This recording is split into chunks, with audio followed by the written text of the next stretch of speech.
હું ઘણીવાર કથામાં કહું છું, એ ભાગવતમાં કર્મકાંડ પણ છે. તમારું બાળક બોલતું ન હોય અથવા ઘણા પોતરું બોલતા હોય ને, એ બાળકને શુદ્ધ બોલાવવું હોય તો શંખથી પાણી પાવ. અને જ્યારે શંખથી પાણી પાવ ત્યારે ડાયરેક્ટ આમ શંખથી આમ પાણી સવારે ઠાકોરજીને અર્પણ કરો, બપોરે જલ ડાયરેક્ટ પીવરાવી દો, બપોરે પાછું અર્પણ કરો, વળી પાછું ડાયરેક્ટ શંખથી, ઓટને ન અડે ઉપરથી. અને ધીરે ધીરે જોજો એ બાળકમાં વાણીમાં બહુ તેજ આવશે, બહુ એટલે બહુ વાણીમાં પ્રફુલ્લિતતા આવશે. જ્યારે તોતરું બોલતું હોય, જેનું બાળક ન બોલે, એની માટે આ કરવા જેવો પ્રયોગ છે. સમજાણું કે નહીં? ઓકે, ન સમજે 2 વાર પૂછજો, આપણે મોડું નથી થતું કાંઈ. હા, શંખની અંદર જબરજસ્ત તાકાત છે. હવે તો વૈજ્ઞાનિકો હોતે કે આજે મારે એક વાત થઈ હતી, ત્યારે એક બેનની સાથે મેં ખાસ કીધું, શંખ વિશે વાત થતી હતી, એટલે શંખ ક્યાં વગાડાય, ક્યાં વગાડાય? હાલો હું તમને કહું, તમારા ઘરે શંખ હોય ને, એમાં ઘરનો જે દ્વાર હોય ને, ઘરનો દ્વાર, ત્યાં ઉભા રહીને શંખ વગાડો. આજુબાજુના ડિસ્ટર્બ ન થાય એનું ધ્યાન રાખજો. હા, શંખના દ્વાર ઉપર, ઘરના દ્વાર ઉપર શંખ વગાડો, જેથી કરીને લક્ષ્મીજી બહુ રાજી થાય. અને લક્ષ્મીજીને શંખ શું છે? સગા ભાઈ બહેન છે. કારણ કે સમુદ્રમાંથી શંખનો જન્મ છે, સમુદ્રમાંથી લક્ષ્મીજીનો જન્મ છે. અને પાછો મજાની વાત, જો ઠાકુરજી શંખને પોતાની સાથે જ રાખે છે. એટલે ઠાકુરજી શાળાને, એટલે શાળો હંમેશા સાથે હોવો, આ તો આનંદ કરવા માટે છે.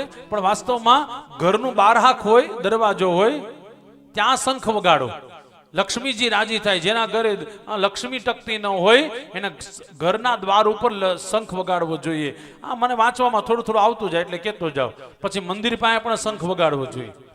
અને હવે તો વૈજ્ઞાનિકો કહે છે કે શંખ વગાડો એટલે તમારા ફેફસા, લંગ્સ મજબૂત થાય.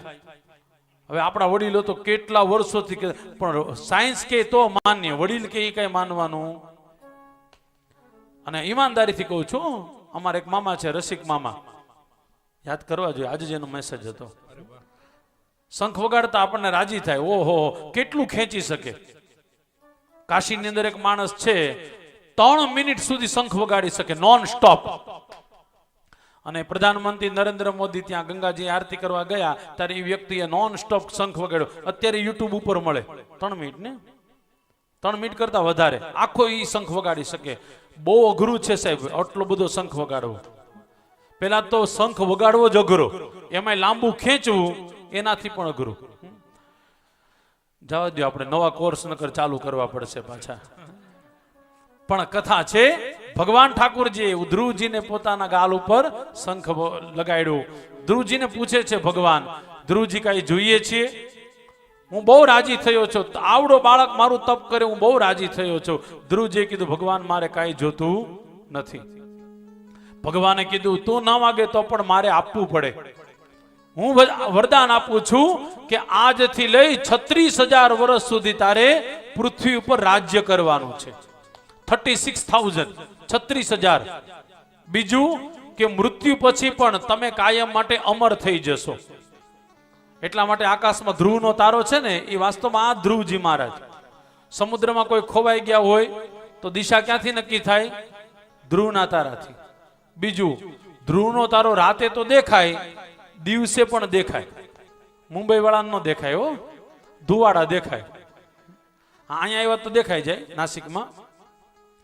બીજું, ગરુડ પુરાણમાં એવું લખેલું છે, જે વ્યક્તિને, સાંભળજો બાપા, એ જે વ્યક્તિને ધ્રુવનો તારો ન દેખાય ને, સમજી લેવાનું 6 મહિનામાં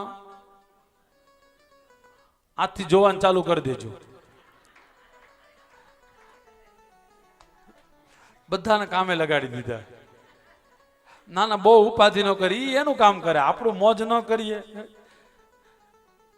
મૃત્યુ એનું કામ કરે. પણ આ એક ઘણા એમ કે ને, મૃત્યુ કોઈ દી એમને આવે જ નહીં. મૃત્યુ હંમેશા સંકેત આપે. તમે કહેતા 1-2 વાત કહી દો, વાર કહી દઉં ને? ઓકે. એ રાત્રિએ સૂતા હોય અને આપણને એવું સપનું આવે કે દક્ષિણ દિશામાં આપણે ગધેડા ઉપર બેસીને જઈએ છીએ, એટલે સમજી લેવાનું 1 વર્ષમાં આપણું મૃત્યુ પાક્કું છે. આમ બંને આંગળી તમે આમ કાનમાં નાખો એટલે અવાજ આવે, સમુદ્ર અથડાતો હોય એ અવાજ આવતો બંધ થઈ જાય એટલે સમજી લેવાનું આકસ્મિક મૃત્યુ થવાનું છે. પછી આકાશમાં ધ્રુવનો તારો દેખાતો બંધ થઈ જાય. 6 જ મહિનાના મહેમાન છીએ. કેટલોક ડર લાગે છે. અરે શાસ્ત્રીજી હવે ડરીએ ભાગવતજીના સાનિધ્યમાં.